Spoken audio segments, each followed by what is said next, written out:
From the headquarters of Telesur English in Quito, Ecuador, this is From the South, and I am Saini Gray.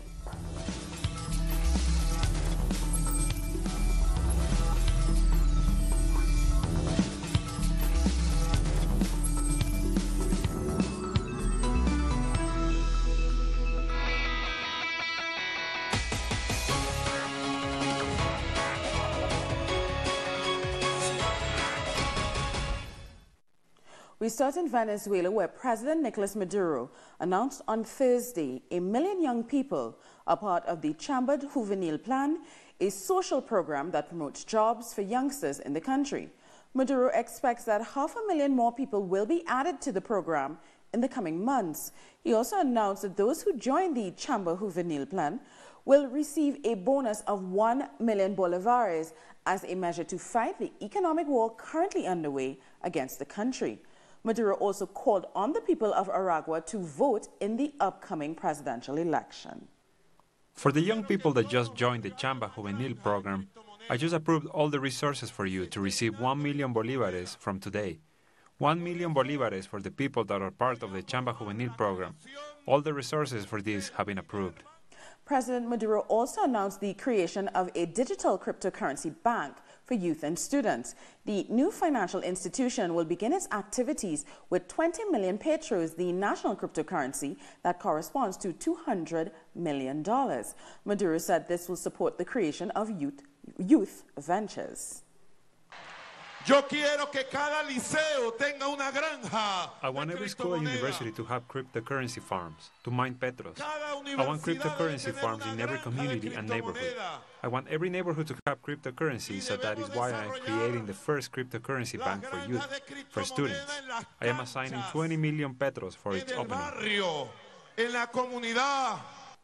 And still in Venezuela, the Democratic Unity Coalition continues to boycott the May 20th election. Meanwhile, the opposition presidential candidate, Henry Falcone, campaigned in the popular neighborhood of Minas de Baruta in the east of the capital city of Caracas. A typical game of dominoes on a Caracas street corner. It's a way for friends to get together and forget their cares. The only thing they don't want to talk about is candidates. If we talk about politics, it destroys the essence of the game and we get nowhere. We just want to have fun with some friends. The political game is more contradictory. The sign outside this opposition office says together to win the election. But they aren't together, and these leaders of the old opposition are here to repeat that they won't go to the elections. They're under pressure from their own members, and their reactions show the strains. My organization, Democratic Action, has about 560,000 registered members who have supported the party through thick and thin, but I can't guarantee that none of them will decide they want to vote. That would be impossible. Other leaders of this MUD coalition insist that anyone who votes for Henry Falcone, the opposition independent who is standing, are automatically excluding themselves. Obviously, those who decide to follow a line that isn't the one decided, they are outside the mud. Here in this poor Caracas neighborhood of Minas de Baruta, members of those same parties that are calling for a boycott are out campaigning for Henry Falcone. Grassroots members like us are calling on people to vote. We can't keep giving away space in our country. We already gave away the National Assembly. Falcone is good at pressing the flesh, and he's calling on other parties to support him. If he were to form a joint slate with a third-place candidate, he could give President Nicolas Maduro a real run for his money. We need to take up this challenge of a new government of real unity, a government of transition and salvation for Venezuela. In places like this, Henry Falcone is picking up support from opposition supporters who want change, but believe the ballot box is the only way of getting it. And that has the pro-boycott parties worried. Ian Bruce, Telesur, Caracas. Venezuela's president of the National Electoral Council, TBC Lucena, called for voters to participate in an electoral drill this coming Sunday. This coming Sunday, we will have an electoral drill. This is a great opportunity for political organizations and for voters to go to a polling station and get familiar with the voting system. In Colombia, the violence against social leaders continues. The social movement Rios Vivos, or Living Rivers, denounced the murder of one of its members, Hugo Albiro George Perez, in the department of Antioquia. Perez died after being shot several times by two men. According to Rios Vivos, this assassination could be related to the protests of the families affected by the construction of a hydroelectric project by the country Hidroituango.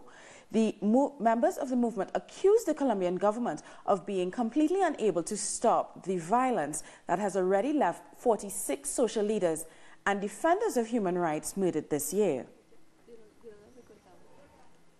Tired of the situation, Colombian social movements and human rights activists are now asking the Inter-American Court of Human Rights to take action over the increase of murders, threats and attacks in the country. After the increase of social leaders' murders, human rights organizations have condemned the ineffectiveness of the Colombian government to stop this dangerous situation.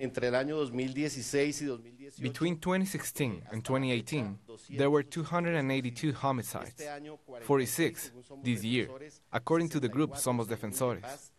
The numbers have not been consolidated. The Special Investigation Unit is not working. The Technical Agency for Security and Protection, which was planned as part of the peace agreement, has not been implemented. According to social movements, these murders are directly linked to political and economic interest and to those who are against the peace process. Anyone can see that the land occupants are behind the deaths, the occupants that everybody knows that are posing as the owners of the land. But we know what happened to the notaries and the authorities in the region.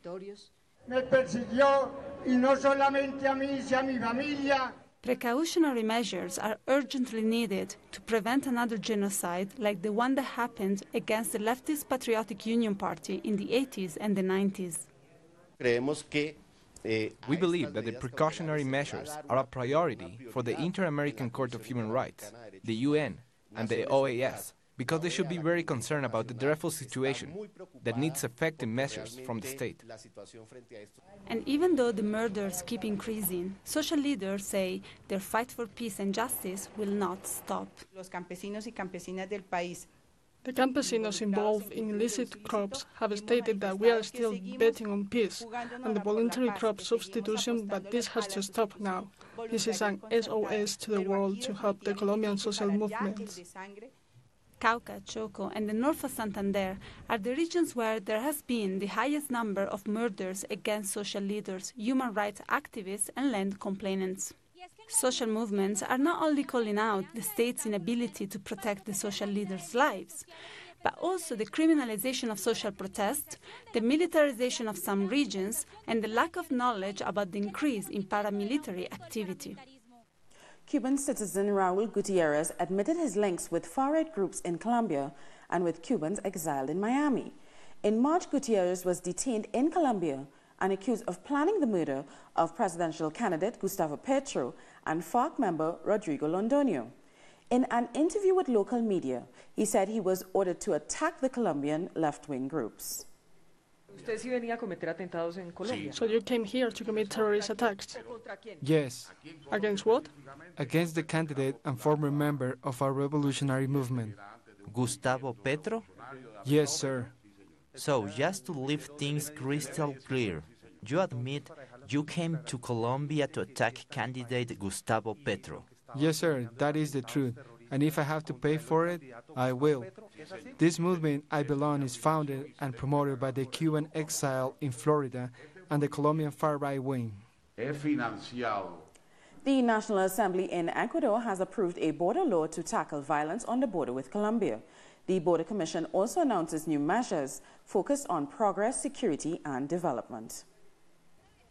The Border Commission is addressing the principal issues confronting issues on the border with Colombia. The major issues are the reform of the public and state security law, analysis of the new threats for citizen security, and prevention and combat for organized crime. There are people in San Lorenzo in shelters. They and their kids lack proper education. We will take the respective action we must take as prosecutors, coordinating and regulating institutions which give these services. Authorities now have to reactivate the production and economy of the border cities. The Assembly is also working with the mayors of the border cities who are demanding action from the government. The people from Tulcán must continue to make a stand, striking and speaking out. But we cannot do it alone. We really need the state officials to establish policies for support and impulse. The Ecuadorian authorities say they are working on covering terrorist attacks, but for Ecuadorians, words are not enough. For those who have to live there, it's a difficult situation, so they are also demanding more action from the Colombian government. Denise Herrera, Telesur Quito, Ecuador. We're going to take a short break now, but join us again after this look at what our multimedia colleagues are reporting.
Welcome back. In Panama, construction workers have announced they will continue to strike after they failed to reach an agreement with their employers on a salary increase. The Secretary General of the main construction union in the country, Saul Mendez, said workers need to remain united.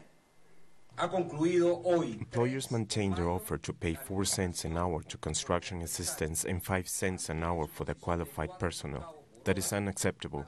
The strike continues. We are going to show unity, strength, and discipline. In Puerto Rico, hundreds of people are protesting once again against austerity measures imposed by the government.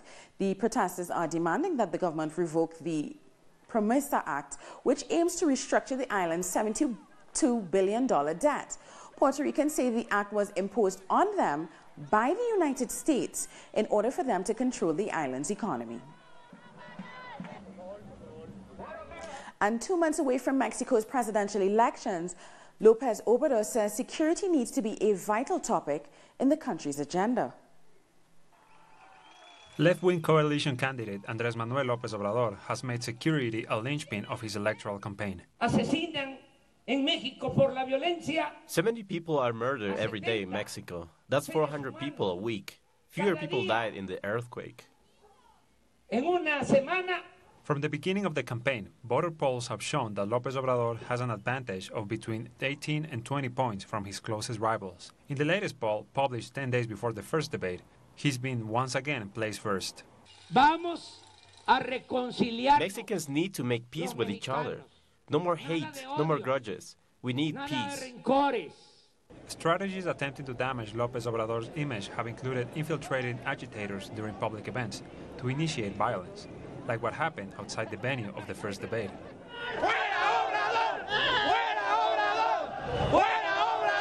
Another weapon being brandished against Lopez Obrador is an alleged documentary that has no release date or distribution channel, but which has been heavily publicized all over Mexico City. The adverts show Lopez Obrador next to Latin American leaders who have been called populists by the right wing. The presumed creators of the documentary have complained about being censored, which provoked a response from the Morena party. We strongly believe in freedom of speech. We want to know who's behind this publicity. Asking where the money comes from is quite different than censoring.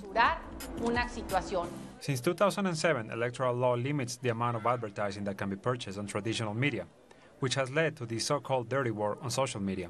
A digital research firm has identified that up to 30% of political content in social media comes from fake accounts. In Kitts and Nevis, the government has implemented a National Marijuana Commission, which will survey the use of marijuana in the country in light of a growing public lobby for the legalization of the plant. The commission was implemented last month, but there's been skepticism from the public who believe that they'll be punished. Prime Minister Dr. Timothy Harris told the public, even though he has his own views, he wants to learn more before making legislation. That I want to learn more about the topic, like all of us. All of us want to understand not only the prevalence of marijuana use, the demographics and the sociological causes of its use, and the implications at the individual and wider societal level of marijuana use and abuse. I am keen, too, to see the arguments regarding the potential economic benefits of its cultivation and trade. Will it be a viable export? And in what form? In its primary form or in processed form? Where will be the markets?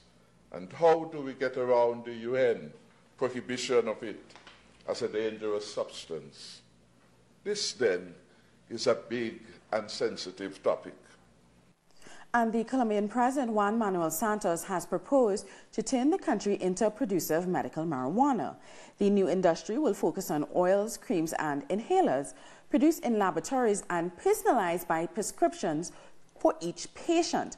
Colombia hopes to grow 40.5 tons of medical marijuana a year and to capture as much as 1/5 of the global market that could be worth a total of $40 billion a year. Farmers who want to participate are required to destroy their illegal crops. Now, so far, the government has authorized production of seeds and marijuana only for scientific research.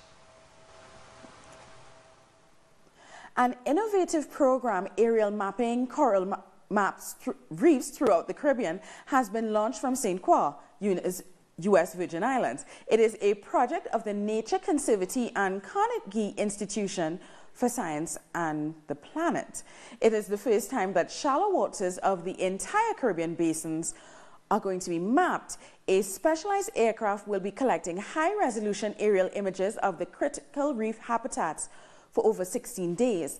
It will also gather detailed data of both healthy and degraded coral reef ecosystems. We're going to take a short break now, but join us again after this look at what our multimedia colleagues are reporting.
Welcome back. Russian Foreign Minister Sergey Lavrov has said that a possible U.S. withdrawal from the 2015 nuclear deal with Iran would be a hugely regressive step for the world.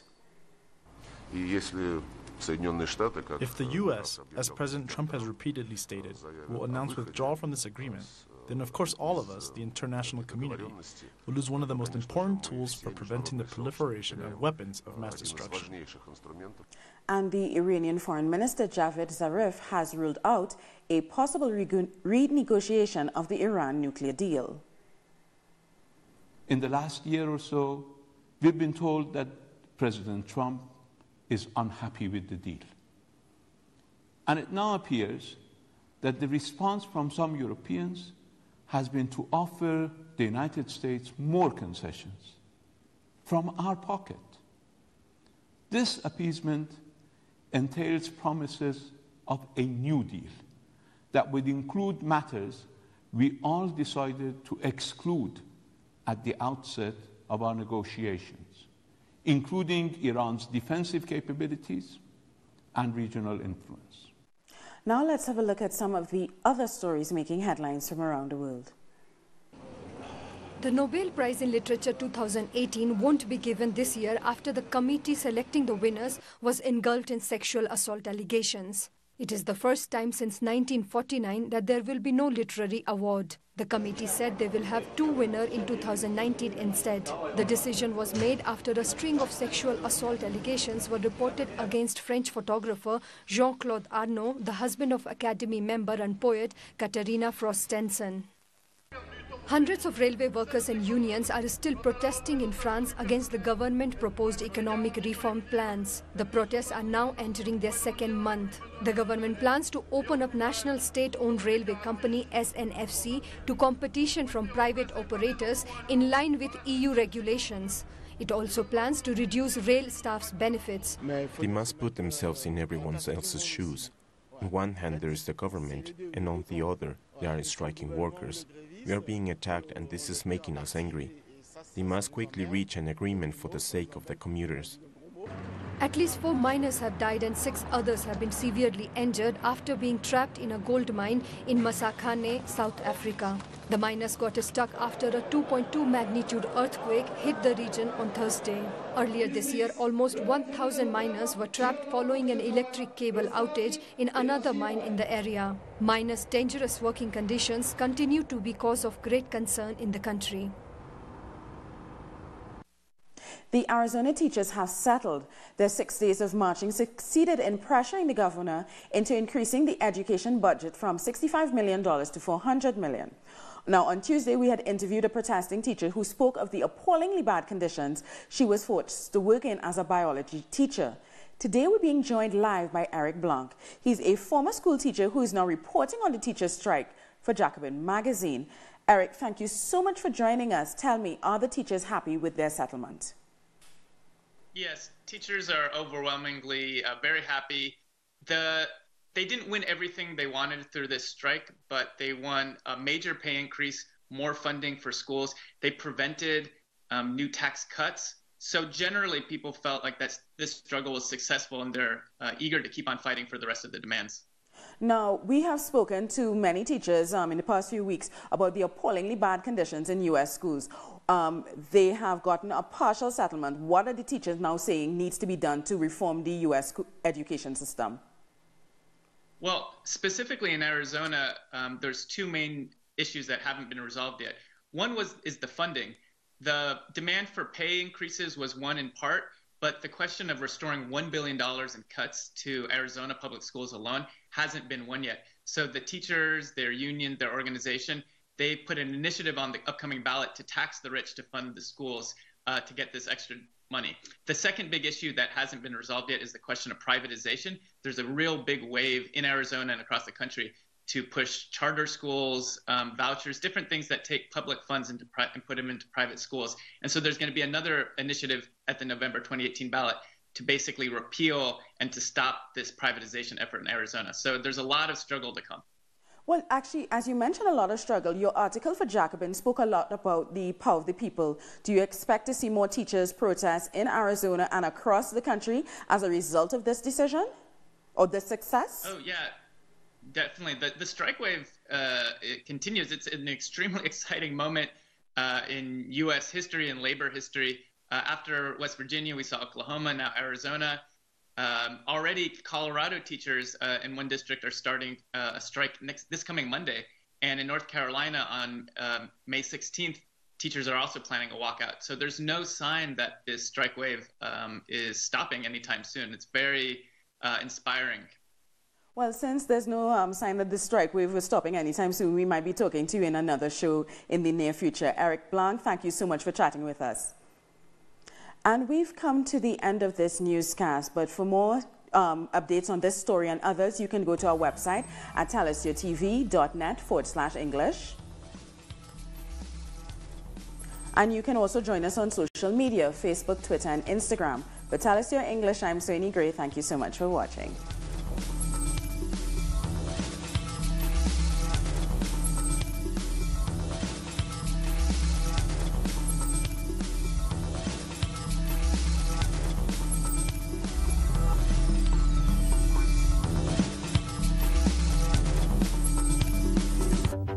With developing events being presented through analysis.